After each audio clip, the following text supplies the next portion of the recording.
Playing লাইফে যখন খেলতাম তখন থেকে কিন্তু আমার খুব একটু সবসময় ছিল যে আমি দেখে বেড়াবো, দেখতাম। শেষের দিকে যখন ছাড়ি তখন নিজে নিজে উইকেট বানানো শুরু করলাম, এক্সপেরিমেন্ট করলাম। এর ঠিক আছে, এই মাটিতে উইকেট বানায় কেমন হয় দেখি না, চমৎকার উইকেট হয়ে গেছে। আমি মনে করি নেক্সট ফেজে চিন্তা করা উচিত খুলনা, বরিশাল, বগুড়া, রাজশাহী এবং সাথে আমি বলবো যে রংপুর। এবারে বিসিএলের ম্যাচগুলো হচ্ছে বগুড়া এবং রাজশাহীতে, এবং এই মুহূর্তে গ্রাউন্ডস কমিটির চেয়ারম্যান খালেদ মাসুদ পাইলটকে আমরা সাথে পেয়েছি। পাইলট ভাই, আসলে রাজশাহীর প্লেয়ার হিসেবে, রাজশাহীর মানুষ হিসেবে এবং বোর্ড ডিরেক্টর হিসেবে রাজশাহীতে খেলা হচ্ছে, বিসিএলের ন্যাশনাল টিমের প্লেয়াররা এসে খেলছে, এটা আসলে আপনার কাছে কেমন লাগছে? এটা অবশ্যই খুবই ভালো একটা উদ্যোগ আমার কাছে মনে হয় ক্রিকেট বোর্ডের। এই জন্যই যে রাজশাহী, বগুড়া, খুলনা এবং বরিশাল, প্রত্যেকটা জায়গা, রংপুর বলেন বা আরও কয়েকটা জায়গা আছে, আমি মনে করি যে আমাদের যে খেলাগুলো হয় ইন্টারন্যাশনাল ম্যাচ, সেটা ঢাকা, চিটাগাং এবং সিলেট। সব মশার বিরুদ্ধে সুরক্ষা দিতে এলো বসুন্ধরা এক্সট্রিম অ্যারোসল, মশার বিরুদ্ধে এক্সট্রিম সুরক্ষা। আমরা মনে হয় ওয়েল অর্গানাইজ এই তিনটে জায়গার জন্য।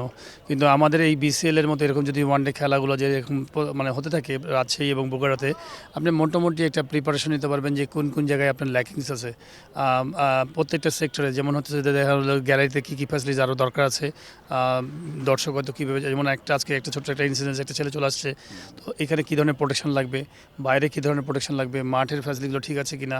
তো আমার মনে হয় সুন্দর একটা ট্রায়াল, আই হোপ যে এটা সুন্দর একটা এনভায়রনমেন্ট। এবং আমি মনে করি যে এইখানে ট্রু উইকেট, রাজশাহীতে যে উইকেট, আমি বেশ কয়েকটা উইকেটের কথা যদি বলি, বগুড়ার একটা উইকেট আমি বলবো চমৎকার উইকেট। আমাদের ন্যাশনাল টিমের প্লেয়াররা যত বেশি এই দিকে খেলবে, আমার মনে হয় তত বেশি কনফিডেন্সটা বিল্ড আপ করবে। ট্রু উইকেট, আপনি যদি দেখেন যে সলিড ব্যাটিং ট্র্যাক, অনেক বড় রান করা যায়, এবং আমার মনে যে এই সব জায়গাতে আপনি কিন্তু প্লেয়ারদের ইম্প্রুভমেন্টের খুবই সুন্দর একটা জায়গা। বিশেষ করে শীতের সময়, যখন খুব শীত, তখন কিন্তু বলের মুভমেন্ট অনেক থাকে, অনেক গ্রাস থাকে, মুভমেন্টও থাকে। তো নিজেকে ইমপ্রুভ করার জন্য as a individual, as a team, আমার মানে সুন্দর সুন্দর জায়গা হচ্ছে বগুড়া এবং রাজশাহী। এক্স্যাক্টলি পাইলট ভাই, এখন তো আপনি বোর্ড ডিরেক্টর, এখন আপনি দেশের নানা জায়গায় উইকেট নেওয়ার প্ল্যান করেছেন, কিন্তু আপনি যখন বোর্ড ডিরেক্টর ছিলেন না, তখনও দেখেছিলাম যে রাজশাহীতে বিভিন্ন জায়গায় আপনি নিজ উদ্যোগে উইকেট তৈরি করেছেন। তো ওইটা আসলে আলটিমেটলি কাজে লাগছে। রাজশাহী থেকে ধরেন আজকে নাহিদ রানা, শরীফুলের মতো পেসাররা, তারা আসলে ভালো করছে ইন্টারন্যাশনাল ক্রিকেটে। তো আপনার ওই এক্সপিরিয়েন্সটা আপনি এখন আসলে কতখানি কাজে লাগছে যে ওই উইকেট বানানোর ব্যাপারটা? দেখেন, সবচেয়ে বড় কথা, আমি প্লেইং লাইফে যখন খেলতাম তখন থেকে কিন্তু আমার খুব একটু সবসময় ছিল যে আমি দেখে বেড়াবো, দেখতাম কোন মাঠে কীভাবে মাঠের উইকেট বানাচ্ছে, মাটি কীভাবে ফেলছে, গ্রাস কীভাবে লাগায়। এবং নিজে নিজে যখন খেলা শেষের দিকে যখন ছাড়ি তখন নিজে নিজে উইকেট বানানো শুরু করলাম, এক্সপেরিমেন্ট করলাম। এর ঠিক আছে, এই মাটিতে উইকেট বানায় কেমন হয় দেখি না, চমৎকার উইকেট হয়ে গেছে।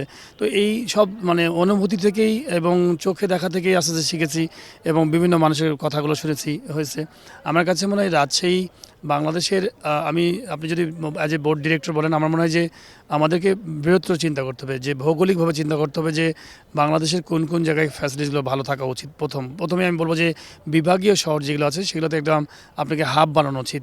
বিভাগীয় শহর যেমন আমাদের তিনটা অলরেডি, ঢাকা, চিটাগাং এবং সিলেট, ওয়েল এস্টাবলিশ, যেখানে কিনা অনেক দিন ধরে টুর্নামেন্ট হচ্ছে, খেলা হচ্ছে ইন্টারন্যাশনাল ম্যাচ। আমি মনে করি নেক্সট ফেজে চিন্তা করা উচিত খুলনা, বরিশাল, বগুড়া, রাজশাহী এবং সাথে আমি বলবো যে রংপুর। খুবই ভালো স্পোর্টসে তাদের কালচার তৈরি হয়ে গেছে, তারা কিন্তু রেগুলার কিন্তু খুব ভালো পারফর্ম করছে। এবং পরবর্তীতে ময়মনসিংহ। তো এইগুলোকে আমার কাছে মনে হয় ভৌগোলিকভাবে চিন্তা করতে হবে, এগুলোতে একদম ওয়েল এস্টাবলিশ করা। তো আমি মনে করি যে এই সব জায়গায়, এবং রাজশাহী, এই শহরগুলোর মধ্যে রাজশাহীকে আমি একটু আলাদা ধরনের ধরে রাখবো, এই জন্য যে রাজশাহী হচ্ছে ইয়াং সিটি। আপনি যদি দেখেন, রাজশাহী হচ্ছে শিক্ষানগরী, একটা কথা আছে গোটা বাংলাদেশেই। তো শিক্ষানগরী হচ্ছে যে এখানে মেডিকেল ইউনিভার্সিটি, রাজশাহী বিশ্ববিদ্যালয়, রাজশাহী কলেজ, বিভিন্ন টাইপের কলেজ আছে। তো এখানে প্রায় 4-5 লাখ বা আরও বেশি ছেলে, স্টুডেন্টসরা বিভিন্ন জেলা থেকে আসে। আপনি দেখবেন ডানে বামে, রাজশাহীতে আপনি হাঁটতে গেলে দেখবেন যে ম্যাক্সিমাম ইয়াং ছেলেদের পাবেন, ম্যাক্সিমাম। অথচ অন্য কোনো ছোটো একটা শহরে গেলে দেখবেন যে অত ইয়াং ছেলে পাবেন না। তো এই ইয়াং জায়গাতে আপনি কিন্তু স্পোর্টসের কিন্তু অবকাঠামোটা খুব ভালো হওয়া দরকার। বিকজ এখানে বাচ্চারা যেমন পড়ালেখা করবে, খেলাধুলার দিকে মনোযোগ হবে, সমাজটাও ভালো থাকবে, তারা বাইরের দিকে, খারাপ দিকে যাবে না।